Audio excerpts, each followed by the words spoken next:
এখনো আগের মতোই কিছু কিছু জায়গায় পুলিশ রয়ে দুর্নীতি যারা করে এদের যদি আবার নমিশন দেওয়া হয় বা করা হলে তাহলে তো আরো পর্যায়ে পেয়ে যাব।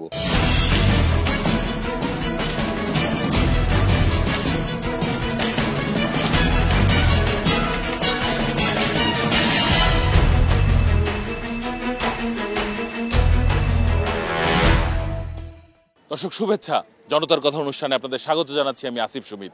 আপনারা জানেন জনগণের মতামত তুলে ধরতে একুশে টেলিভিশনের বিশেষ আয়োজন জনতার কথা। আমাদের প্রত্যাশা দেশে শক্তিশালী গণতন্ত্র, আমরা চাই সরকারকে সহায়তা করতে। দর্শক, সাধারণ মানুষের কাছে আমরা প্রশ্ন রাখতে চাই যে আমরা দেখলাম খুব সম্প্রতি পুলিশ এবং আইন শৃঙ্খলা বাহিনীর বেশ কয়েকটি সংস্থার পোশাক পরিবর্তন করা হলো। মূলত এই পোশাক পরিবর্তনের মাধ্যমে যে গুণগত পরিবর্তন প্রয়োজন এই আইন শৃঙ্খলা বাহিনীর সদস্যদের, সেটি সাধারণ মানুষ দেখতে পাচ্ছেন কিনা তাদের কাছ থেকে জেনে নেব তার উত্তর।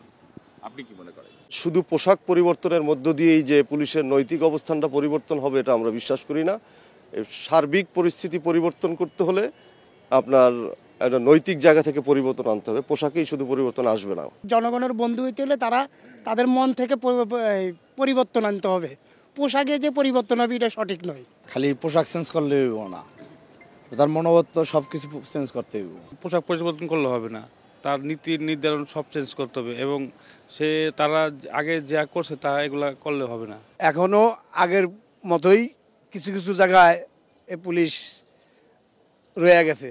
এই আগের পুলিশ সব যা আছে সব পাল্টাই দিব। পুলিশ যাতে দুর্নীতিবাজ না করতে পারে, পুলিশ যাতে কিছু না করতে পারে, পুলিশের পোশাক চেঞ্জ করলে হবে না, পুলিশের নীতিও চেঞ্জ করতে হবে, পুলিশ আরও কঠোর হইতে হবে। পুলিশে ভালো মন্দ যাচাই করে পুলিশের যে দায়িত্বটা দেওয়া হয় তার জন্য আমার এটা দায়িত্ব, মানে আমার দাবি আর কি। কিছু কিছু লোক যদি মানে প্রশাসক থেকে যদি বিদায় করে তাহলে মনে করেন এই পুলিশের অবস্থাটা আমি মনে করি ভালো হবে। কে বড় কে ছোট না, সবাইকে এক নজরে দেখলে তাইলেই দেশের আরও এই পরিবেশটা সুন্দর হইব।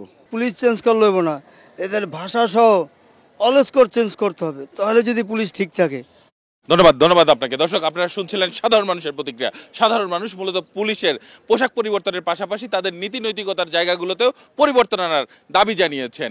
একই সঙ্গে এই সাধারণ মানুষের কাছে প্রশ্ন রাখতে চাই যে নির্বাচন যে সংস্কার কমিশন হয়েছে তাদের প্রস্তাবনায় দিয়েছেন যে আগামীতে কোনো অপরাধী বা ঋণ খেলাপি যাতে কোনো ভাবেই সংসদে না যেতে পারেন, অর্থাৎ সংসদ সদস্য না হতে পারেন। সেক্ষেত্রে রাজনৈতিক দলগুলোরও বড় ভূমিকা রয়েছে।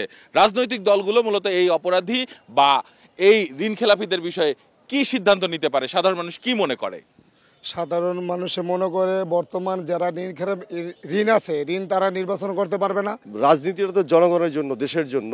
কোনো ঋণ খেলাপি অপরাধী যেন কোনো দলই মনোনয়ন দিতে না দেয়, সেটার জন্য আমরা রাজনৈতিক দলের কাছে আমরা বিনীতভাবে অনুরোধ করব।